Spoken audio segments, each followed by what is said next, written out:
Beth yw eich enw? Dafydd Vaughan. Beth yw eich swydd bresennol? Dwi'n swyddog ieuenctid i Menter Sir Benfro.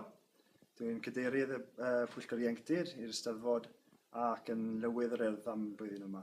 Ydych chi'n edrych mlaen i'r Eisteddfod sy'n dod i Sir Benfro? Dwi'n edrych mlaen yn fawr iawn i wedi gwir. Gweithio'n eitha tywydd gadw bant nawr, gawn ni wythnos braf.